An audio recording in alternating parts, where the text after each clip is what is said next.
Well, our objective was always to qualify for Champions League, and I think if we trace it back to the beginning of the season, I think everyone recognised that was going to be a really difficult task for us to do that. So, but obviously, listen, we're in a great position, of course, at this moment, but the finish line is quite a way out.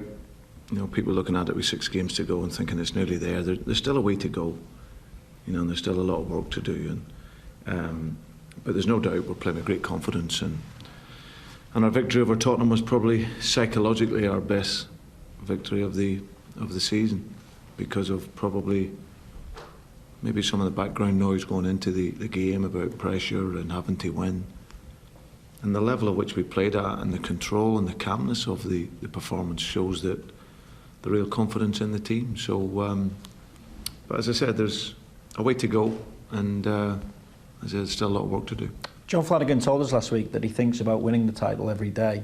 Now that you're leading, though, do you notice a shift in the mindset among the players? No, not at all.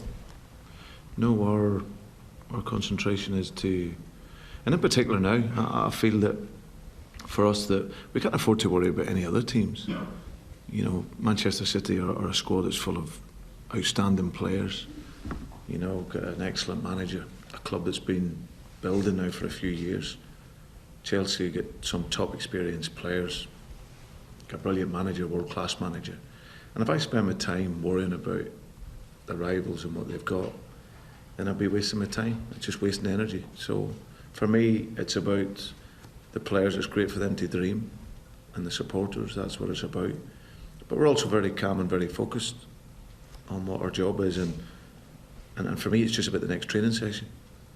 Just making sure that the focus is right for that, and installing the confidence and belief in the players that we can get results, and then, as I said, we will continue to work that way through to the end of the season.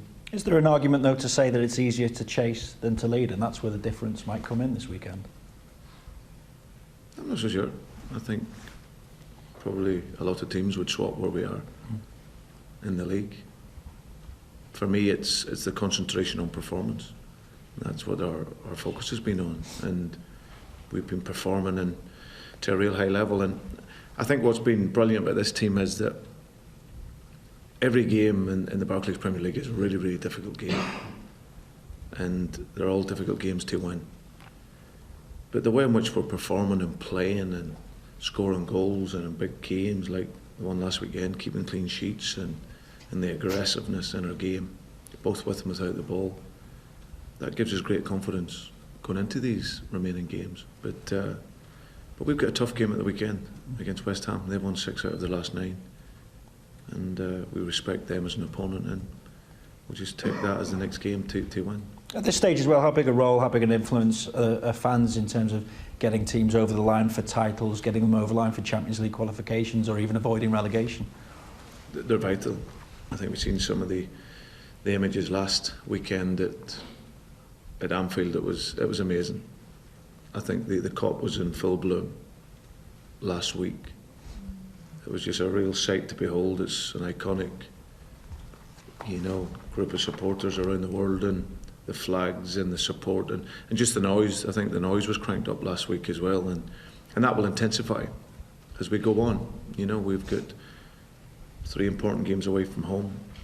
We get very important games, as I said, at home, and the support home and away for us has been brilliant. So they're a big part of that. Obviously, when you're facing West Ham, you made the decision to let Andy Carroll and Stuart Downing go. Does it ever enter the thinking that decision could come back to haunt you in terms of a title race? Both players are fantastic players. Andy wasn't let go from here because he wasn't good enough. I think I'll state that first and foremost. I think he's one of the best players in Europe in how he plays. That style, that attacking the ball in the air, he's outstanding. When I came into here, it was a case of, obviously, I work. Everyone knows the way I work. It was never to say that Andy couldn't work that way, but he needed to play.